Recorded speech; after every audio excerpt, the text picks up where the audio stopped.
Mio y Masato parecen tener el matrimonio perfecto. Se casaron profundamente enamorados y están a punto de celebrar su primer aniversario. Así que Masato le propone hacer un viaje especial para festejar la ocasión. Todo suena muy romántico. Mientras ven las noticias, ambos se enteran de que una clienta habitual de la pastelería donde trabaja Mio ha sido eliminada. Ella lamenta la noticia porque la mujer siempre le pareció muy amable, pero Masato le pide que tenga mucho cuidado. Si el asesino sigue por la zona, cualquiera podría estar en peligro. Más tarde, cuando Mio llega al trabajo, una compañera decide contarle un pequeño detalle que probablemente habría preferido no saber. Le advierte que otra empleada llamada Lee lleva tiempo observando a Masato de una forma bastante inquietante. Eso quiere decir que cuando Mio no está cerca, prácticamente Lee se le pega como estampilla. Mio intenta restarle importancia, no quiere alimentar los celos ni escuchar rumores sobre su esposo, así que corta la conversación antes de que vaya a más. Como si eso no fuera suficiente, nota que un hombre desconocido le está mirando desde la calle. Él permanece unos segundos frente a la pastelería mirándola fijamente y luego desaparece, dejándole una sensación bastante incómoda. Pero la pobre de Mio ni siquiera tiene tiempo para pensar en eso. El dueño de la pastelería la llama para que pruebe un nuevo pastel. Ella reconoce enseguida uno de los ingredientes y asegura que está delicioso. Sin embargo, al chef no parece bastarle un simple cumplido. Quiere que Mio quede fascinada con su creación y su insistencia empieza a rozar lo obsesivo. Por suerte, un mensaje de Masato llega en el momento justo y le sirve a ella como excusa perfecta para escapar de aquella incómoda situación. Mientras revisa las fotos que su esposo le envió de su supuesto viaje de negocios, algo llama su atención. La imagen del restaurante donde dice estar es una fotografía sacada de internet. Y ahí comienzan las dudas. Antes de que pueda entender qué está pasando, escucha que alguien entra en la casa. Para su sorpresa, es Masato. Se suponía que seguía de viaje, pero aparece un día antes diciendo que terminó el trabajo más rápido de lo esperado y que volvió porque está preocupado por ella. Mio intenta actuar con normalidad, aunque la desconfianza ya empezó a crecer. Le hace algunas preguntas sobre el viaje para comprobar si su historia tiene sentido. Y para su desgracia, Masato responde absolutamente todo con total normalidad. Ella decide no insistir, pero esa noche es incapaz de dormir. Sale de la habitación para tomar unas pastillas que le ayudan a calmar la ansiedad, sin darse cuenta de que Masato, quien aparentaba estar profundamente dormido, permanece despierto observando cada uno de sus movimientos. Él sabe perfectamente que algo cambió. A la mañana siguiente anuncia que debe regresar al mismo lugar porque supuestamente olvidó resolver un asunto pendiente. Mio finge creerle. Masato finge que no nota su desconfianza. Los dos sonríen y los dos están mintiendo. Sin embargo, cuando él sale de casa ocurre algo que deja claro que detrás de esa fachada de esposo perfecto hay algo mucho más oscuro. En el camino se cruza con un hombre que va tranquilamente en su bicicleta. Sin decir una palabra, lo empuja deliberadamente. El ciclista cae al suelo mientras Masato simplemente continúa su camino como si nada hubiera pasado. Da la impresión de que está descargando toda la rabia que no puede mostrar delante de Mio sobre personas completamente inocentes. Y si eso es cierto, la pregunta ya no es si Masato oculta un secreto. La verdadera pregunta es qué tan peligroso puede llegar a ser. Poco a poco empieza a quedar claro por qué es que Mio desconfía tanto y al mismo tiempo por qué le cuesta tanto enfrentar a Masato cuando algo no le cuadra. No es solo miedo a perderlo, es que su pasado la dejó muy marcada. Resulta que Mio asiste a terapia desde hace tiempo y no es para menos. Antes de conocer a Masato estuvo casada, pero ese matrimonio fue una auténtica pesadilla. Todo comenzó cuando empezó a notar que su entonces esposo llegaba tarde a casa y recibía mensajes a altas horas de la noche. Un día intentó revisar su celular para salir de dudas, pero él la descubrió. Lo que siguió fue terrible. El hombre empezó a humillarla, diciéndole que no trabajaba, que solo era ama de casa y como si eso no bastara, le echó en cara que no podían tener hijos a pesar de haberlo intentado muchas veces. Cuando Mio trató de quitarle el teléfono para descubrir la verdad, él reaccionó de la peor manera posible. La golpeó y llegó incluso a intentar asfixiarla. Ese recuerdo sigue tan vivo que mientras revive la escena en terapia, ya ni siquiera ve el rostro de su ex marido, sino el de Masato, como si en el fondo temiera que la historia volviera a repetirse. Durante la sesión le cuenta a la doctora el detalle que la tiene inquieta. Descubrió que la fotografía que Masato le envió de su supuesto viaje en realidad había sido sacada de internet. La psicóloga le explica que pueden existir muchas razones para algo así, pero que solo hay una manera de averiguar la verdad, preguntándole directamente. Y si él le le miente, entonces debería considerar terminar la relación. Pero para Mio eso no es tan sencillo. Ella admite que le aterra volver a quedarse sola. La doctora intenta hacerla reaccionar, le recuerda que una ruptura no significa el fin del mundo y de paso le pide que jamás vuelva a hacer lo que hizo hace un año atrás. Ahí conocemos otro episodio muy doloroso de su vida. Después de divorciarse, Mio fue hasta un acantilado llevando consigo a su pequeño gorrión. Abrió la jaula para liberarlo y luego estuvo a punto de quitarse la vida. Fue entonces cuando apareció Masato. Él la salvó y le explicó que estaba en la zona observando aves y que le llamó la atención escuchar el canto de un gorrión en un lugar donde normalmente no viven. Gracias a ese pequeño pájaro terminó encontrándola. Mio rompe a llorar y admite que tenía miedo, no tanto de morir, sino de morir sola. También reconoce que parte de ella quería hacerlo para que su ex sintiera culpa por todo el daño que le causó. Pero Masato le respondió con mucha sinceridad que probablemente su ex ni siquiera sentiría esa culpa. Esas palabras lograron hacerle entrar en razón, y como si la escena necesitara un toque de esperanza, el pequeño gorrión apareció. Sí, el que había quedado libre. Regresó por voluntad propia a su jaula. Masato sonrió y dijo que parece que el ave decidió seguir viviendo con ella. Después intentó fotografiar ese momento tan especial, pero descubrió que su cámara quedó destrozada durante el forcejeo al intentar salvarla. Mio, sintiéndose culpable, le prometió compensarlo y él solo le pidió una cosa: pasar el resto del día juntos. Fueron al karaoke, rieron, cantaron y por primera vez en mucho tiempo Mio volvió a sentirse feliz. Así comenzó la relación que con el tiempo terminó convirtiéndose en un matrimonio. Pero los recuerdos del pasado terminan ahora, en el presente, cuando ella recibe una llamada desde la pastelería. Una compañera faltó al trabajo y casualmente esa compañera es Lee, la misma mujer que según dicen parece demasiado interesada en Masato. Justo da la casualidad de que él también está de viaje. Mio intenta convencerse de que todo es pura coincidencia, aunque claramente ya no está tan tranquila. Cuando termina su jornada empieza a llover. En el camino de regreso se encuentra con Masato completamente empapado y sin paraguas. Ella, preocupada, corre a cubrirlo con el suyo. Él explica que el paraguas se rompió y que volvió antes porque necesitaba contarle la verdad. Confiesa que nunca estuvo de viaje por trabajo. En realidad, junto a algunos compañeros está creando un negocio en secreto y no quiere que su empresa actual lo descubra. Por eso ha estado reuniéndose con posibles clientes en hoteles y utilizando fotografías de internet para no revelar los lugares donde se encontraba. Incluso le promete que algún día la llevará al restaurante de aquella famosa foto. Mio termina creyéndole y parece que todo vuelve a la normalidad. Solo hay un pequeño detalle. Antes de aparecer bajo la lluvia, Masato había roto su propio paraguas. A propósito. Sí, el hombre organizó toda la escena para dar un poco de lástima y hacer que su explicación resultara más convincente. Definitivamente este señor sabe manipular muy bien a la gente. Durante los días siguientes ellos intentan recuperar el tiempo perdido. Van de compras, pasean juntos y disfrutan como una pareja feliz, hasta que conocen a su nuevo vecino,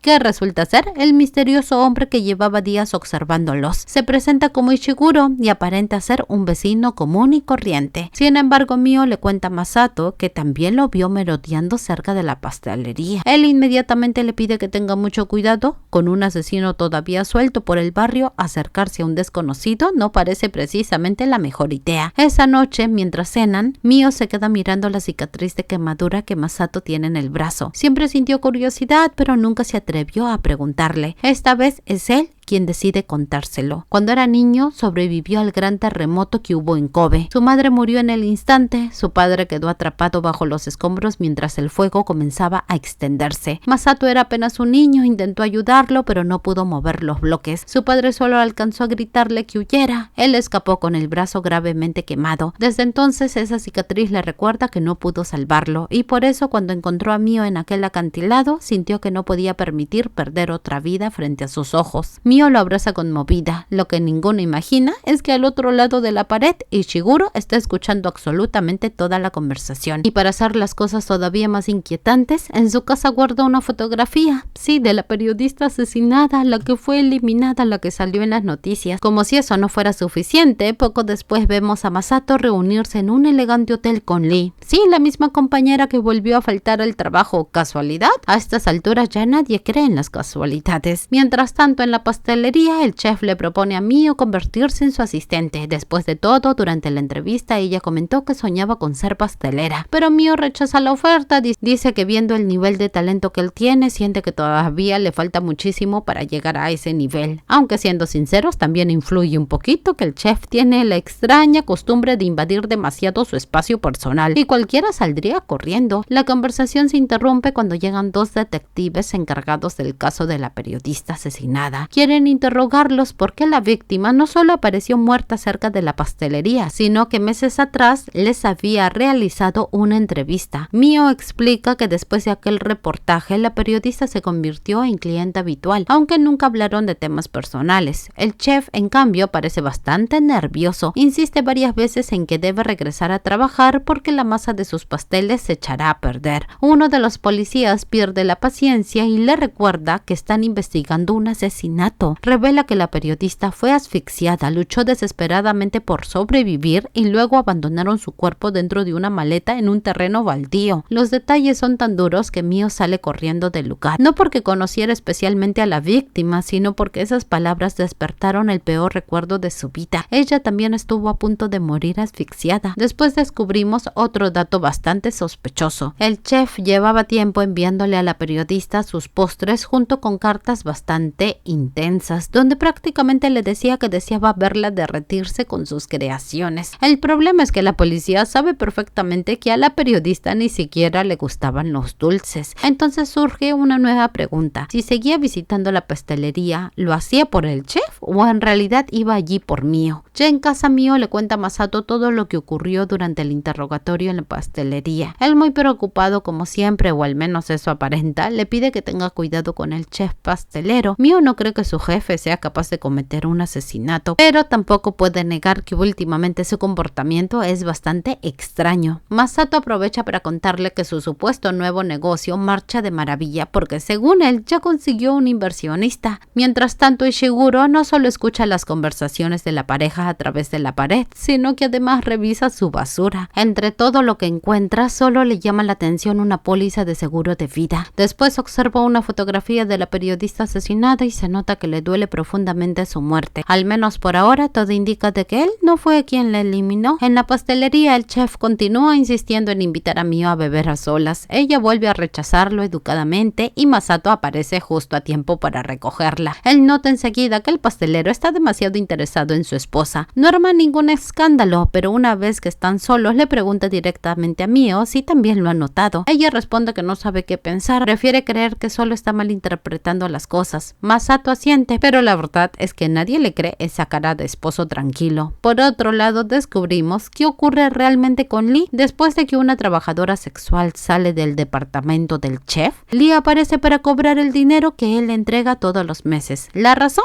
lo está chantajeando. Tiene un video donde el chef mantiene relaciones con una trabajadora sexual dentro de la pastelería. La mujer incluso lleva el uniforme del local y aparenta ser Mio. Aunque el chef insiste en que nunca imaginó algo así, Lee sabe perfectamente que ese escándalo destruiría la reputación de la pastelería, así que cada mes le saca dinero con toda tranquilidad. Como si eso fuera poco, también presume que ahora mantiene una relación con un hombre casado y lo dice con una sonrisa, porque según ella no hay nada más divertido que destruir matrimonios felices. Definitivamente Lee no es precisamente una santa. Mientras tanto, Mio se desanima cuando Masato le escribe para avisarle que trabajará hasta tarde. Como no quiere cenar sola en casa, decide ir a un restaurante. Casualmente, Ishiguro también aparece allí y se sienta a su lado. Sí, otra coincidencia bastante sospechosa. Justo en ese momento ocurre un temblor. En medio del caos, Ishiguro protege a Mio y termina recibiendo un golpe en su lugar. Ella lo acompaña al hospital para asegurarse de que esté bien. Cuando finalmente regresan, Masato ya los espera afuera de casa. Sin dejar que Mio explique nada, la toma del brazo y la mete rápidamente al departamento. Después ella le cuenta todo lo ocurrido y él le reclama porque estuvo llamándola durante horas sin obtener respuesta. Mio recuerda entonces que por los nervios olvidó su bolso en el restaurante junto con su celular. Masato entonces le confiesa que los temblores le recuerdan la tragedia que vivió de niño y que la idea de perder a alguien importante le provoca un miedo enorme. Mio, conmovida, se siente culpable por haberlo preocupado, pero apenas unos minutos después, el señor esposo perfecto sale nuevamente de casa para trabajar